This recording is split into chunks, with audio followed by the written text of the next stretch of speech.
जय हिंद फ्रेंड्स। आज हम इंडिया टू 2020 का पेपर डिस्कस करेंगे।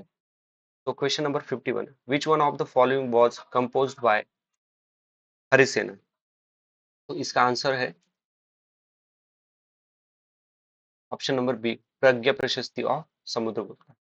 तो देखो दोस्तों, अभी हम ऑप्शन का रिवर्स इंजीनियरिंग करेंगे क्योंकि most of the time UPSC option से ही क्वेश्चन फॉर्म करती है और कई एग्जाम में पूछा जाता है। तो प्रज्ञा प्रशस्ति also known as अलाहाबाद प्रशस्ति, और ये संस्कृत लैंग्वेज में लिखा हुआ है। सम्राट अशोक मेंशन प्रज्ञा प्रशस्ति on one of his pillar. अभी ऑप्शन नंबर ए को देखिए, Nasik inscription of Gautami Balashri. Nasik inscription build by Satavahanas. Okay. Option C को देखो, देवपारा प्रशस्ति ऑफ विजय सेना। विजय सेना was the founder of Sena dynasty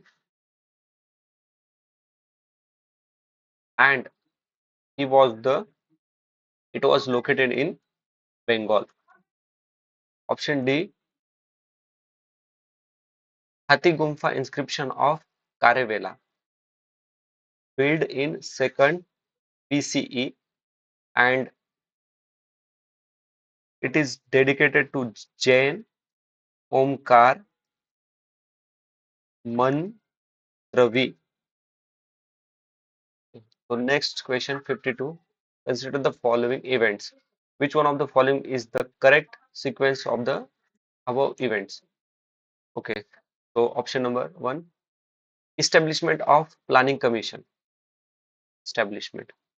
Formation of National Development Council (NDC). Approval of first 5-year plan by NDC. Constitution of National Planning Committee. देखो दोस्तों, अगर इस question का आपको कुछ भी मालूम नहीं है, बट हमें इतना तो पता होगा कि formation of national development council दो पहले आएगा तीन से, क्योंकि फॉर्मेशन होने के बाद ही तो अप्रूवल मिलेगा। ओके। तो अभी हम ऑप्शन में ढूंढेंगे दो और तीन कहाँ कहाँ पे। दो और तीन, यहाँ पे दो और तीन साथ नहीं है गया। दो और तीन, दो और तीन। तो ऑप्शन बी को तो हमने एलिमिनेट किया। अभी देखो, establishment of planning commission, constitution of national planning commission. तो पहले कॉन्स्टिट्यूशन बनेगा, फिर इस्टेब्लिश होगा। ये तो सही है, मतलब फोर पहले आएगा, वन बाद में आएगा। फिर से ऑप्शन चेक करते हैं। यहाँ पे वन और फोर, नहीं ये गलत। यहाँ पे वन फर्स्ट पहले आया, फोर बाद में, ये भी गलत। Option C. इवन आपको कुछ भी मालूम नहीं है तब भी आप इसका आंसर निकाल सकते हैं। अभी हम इसका रिवर्स इंजीनियरिंग करेंगे।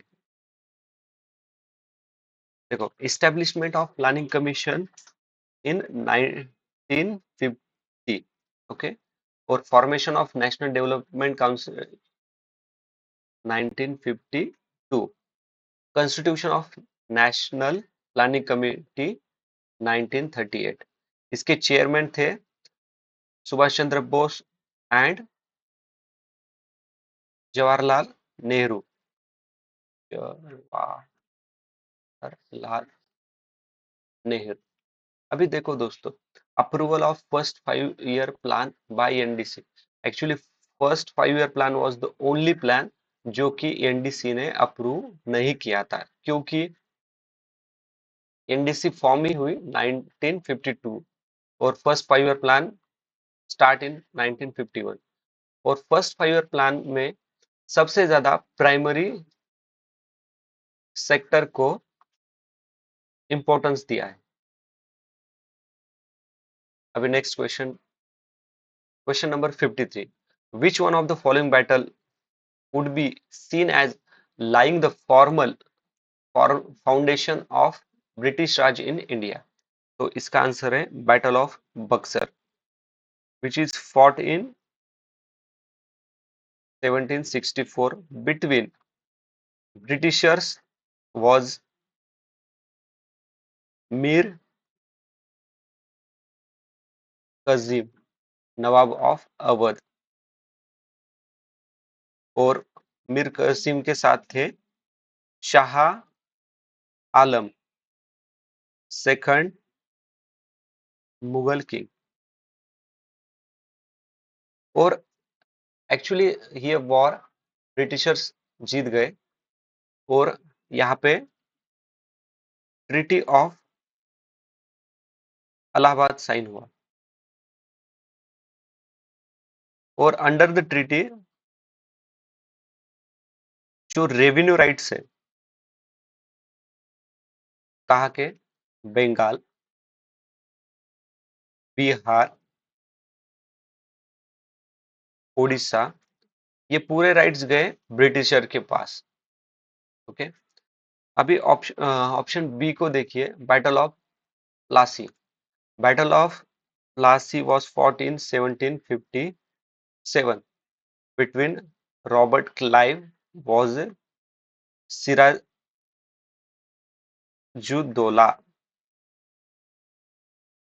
Of Bengal.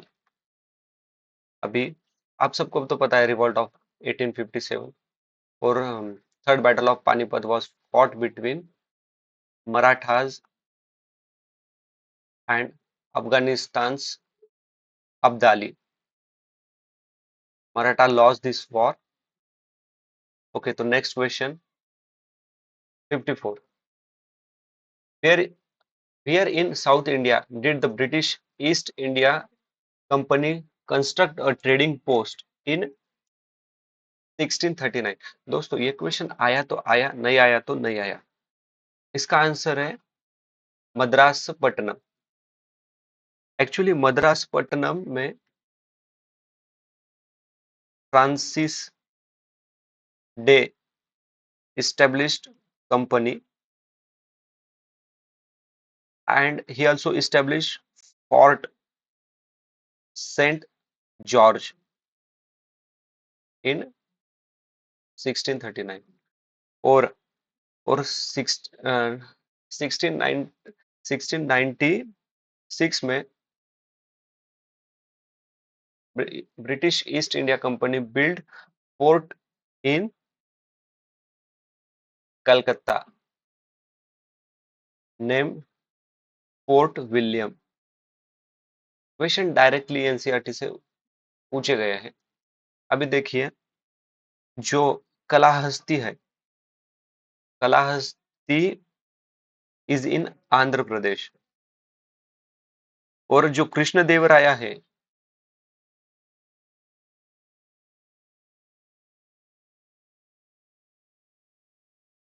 Field Sri कलाहस्ती,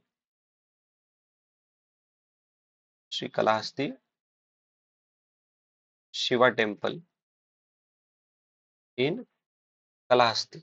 okay, तो याद रखना। Question number 55, which one of the following statement is are correct? Dutch East India Company was formed after formation of British East India Company. Option 2, Vasco da Gama reached Calicut in 1498। ये तो सबको पता है। Okay, और option एक को देखिए, Dutch east Indian company was formed after formation of British East India company. सही है दोस्तों। एक्चुअली 1602 में मसूलीपट्टम में मसूलीपट्टनम फर्स्ट फैक्ट्री इस्टेब्लिश की डचों ने, और ब्रिटिशर्स ने 1600 सेंचुरी में की थी। तो आंसर है सी। अभी क्वेश्चन नंबर 56 को देखो, in India a cultivable land which is left uncultivated for more than a year but less than 5 year is labeled as, answer है C, fallow other than current fallow. अभी दोस्तों इसमें हम reverse engineering करेंगे। Current fallow मतलब 1 साल से ज्यादा अगर लैंड अनकल्टिवेटेड रखी है तो it comes under current follow category. और जो कल्टीवेबल वेस्टलैंड है, जो 5 साल से कम लैंड, वेस्टलैंड मतलब वहां पे कोई एग्रीकल्चर ही नहीं हुआ, तो उस लैंड को कल्टीवेबल वेस्टलैंड कहा जाता था। ऑप्शन डी को देखिए, बैरन एंड वेस्टलैंड। एक्चुअली ये डेजर्ट हिली एरिया है, इसे कहा जाता था। अभी क्वेश्चन नंबर 57 को देखते हैं। The major portion of the, major पूछा है यहाँ पे, great artesian basin in Australia is located in Queensland. Actually great artesian basin is one of the largest underground fresh water in Australia. Okay. B, question number 58. Which one of the following is correct? Correct पूछा है। अभी first से पढ़ते हैं। India has one of the longest navigable inland water network in the world. सही है दोस्तों, one of the longest एक पॉजिटिव वर्ड है और ये पॉसिबिलिटी शो करता है, तो ऑप्शन वन इज करेक्ट। अभी सेकंड को देखते हैं। Inland waterways presently help in transporting about 25% of total cargo movement। नहीं दोस्तों, 0.1% ऑफ टोटल कार्गो मूवमेंट, तो ऑप्शन बी तो गलत है। अभी ऑप्शन सी को देखो। About 111 inland waterways has been declare as national waterway under national waterway act 2016। सही है दोस्तों। Actually India has sixth largest navigable inland waterway network in the world और टोटल 14,500 किलोमीटर की नेविगेबल लैंड है, navigable inland waterways है। और इसमें सिर्फ नेविगेबल है 5,685 किलोमीटर। दोस्तों actually UPSC most of the time data के साथ ट्रैप सेट करता है, जैसे यहाँ पे 25% है, जो कि गलत है, 0.1%। ओके, तो इसका आंसर है, answer number, option number D. अभी क्वेश्चन नंबर 59 को देखो। Match the pair about railway zone और उनके हेडक्वार्टर। ये क्वेश्चन मल्टीपल टाइम रिपीट होता है। East central, north eastern, north east frontier, north western. तो ईस्ट सेंट्रल कहाँ पे आता है? हाजीपुर में। नॉर्थ ईस्टर्न में कहाँ पे आता है? तो वो है गोरखपुर। नॉर्थ ईस्ट फ्रंटियर कहाँ पे आता है? मालेगांव। और नॉर्थ वेस्टर्न कहाँ पे आता है? जयपुर। दोस्तों रेलवे जोन और उनके हेडक्वार्टर आपको रटने ही होंगे, इसमें कोई एलिमिनेशन की ट्रिक नहीं होती। बट बस आपको अगर एक का भी पता हुआ तो आप ऑप्शन से कुछ एलिमिनेशन कर सकते हैं। तो इसका आंसर है B. Which one of the following statement about earthquake waves is not correct? देखो दोस्तों, नॉट करेक्ट पूछा है। Option one, P waves move faster and are the first to arrive at the surface। सही है दोस्तों। P waves can travel through gas, liquid, solid matter। सही है दोस्तों। can एक पॉसिबिलिटी शो करने वाला वर्ड है। Seismography located beyond 145 from epicenter can record the arrival of P waves। can possibility है, मतलब बी और सी तो सही है। फिर ऑप्शन बचा D. P wave have maximum area cover under shadow zone. नहीं दोस्तों, minimum area cover under shadow zone. देखो दोस्तों, यूपीएससी हमेशा मैक्सिमम की जगह पे मिनिमम देगी, या फिर मिनिमम की जगह पे मैक्सिमम देगी, इंक्रीज की जगह पे डिक्रीज देगी, डिक्रीज की जगह पे इंक्रीज देगी, रिड्यूस की जगह पे इंक्रीज बोलेंगी, इंक्रीज की जगह पे रिड्यूस बोलेंगे। तो इस तरह के ट्रैप यूपीएससी हमारे साथ खेलती है, तो we should aware about that. तो question number 61।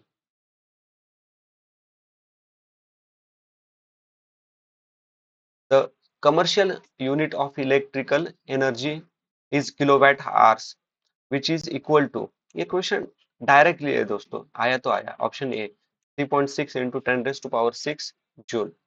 Option question number 62. Which one of the following statement regarding a current carrying solenoid is not correct? दोस्तों नॉट करेक्ट को ध्यान से पढ़ो, लगे तो क्वेश्चन पेपर में नॉट करेक्ट को अंडरलाइन करो, और इसका आंसर है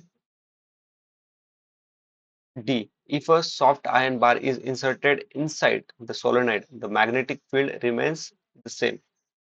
दोस्तों साइंस के क्वेश्चन में ज्यादातर क्वेश्चंस एनसीईआरटी से लाइन टू लाइन पुट किया जाते हैं, तो इसमें कुछ ट्रिक्स या फिर elimination most of the time रहती नहीं है. अभी next question. An object is made of two equal parts by volume. One part has density uh, P0 and the other part has density to P0 which is average density of the object. इसका answer है option B, ये option. Next question 64. A pressure cooker cooks food faster by increase the boiling point of water, decrease the boiling point of water, increase the melting point of water, decrease the melting point of water. नहीं दोस्तों, option A increase the boiling point of water. 65. Which one of the following wavelength corresponds to the wavelength of X-rays? X-ray 1 nanometer. 66. An electric bulb is connected to 220 watt generator. The current drawn is 600 mA, which is power of the, what is the power of bulb? So 132 watt milliampere. Question number 67. When the pitch of sound increases, which one of the following increases? Intensity, loudness, wavelength, frequency. तो इसका answer है frequency. Which one of the following is correct?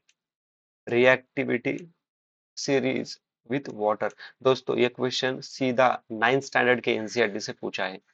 इसका answer है option A zinc, iron, lead, copper. Which one of the following metal floats in cold water? Potassium. Which one of the following solution is not capable of conducting electricity? Copper sulfate, sodium chloride, sugar, sodium hydroxide. तो इसका answer है sugar. 71. To help deep sea divers breathe, they carry cylinders of oxygen mixed with helium, क्योंकि helium is one of the noble gas. Or nitrogen used in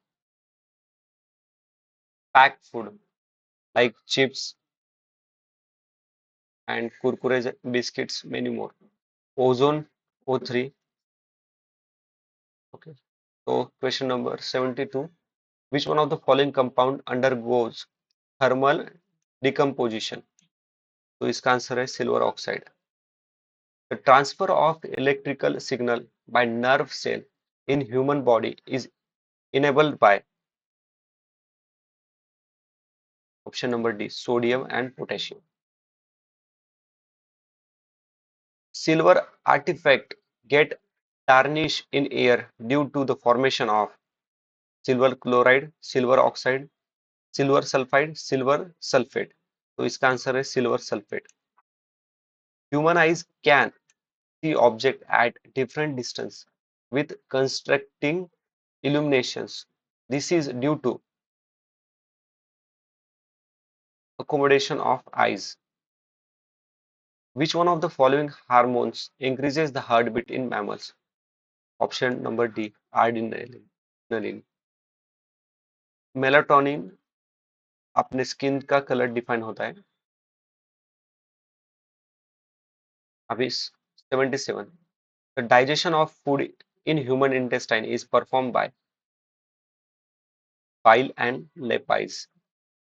Which one of the following statement about animal cells and plant cell is correct?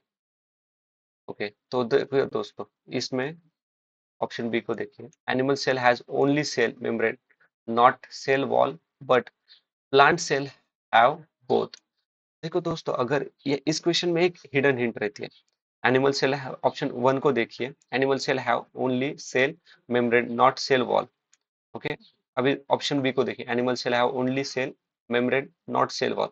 यहाँ तक same है, और most of the time जो options similar रहते हैं, answer उन्हीं दोनों के बीच में से रहता है। तो हम इस क्वेश्चन के 50-50 तक तो आ गए।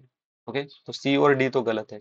अभी देखिए, whereas plant cell have only cell wall not cell membrane, नहीं दोस्तों, ये गलत है।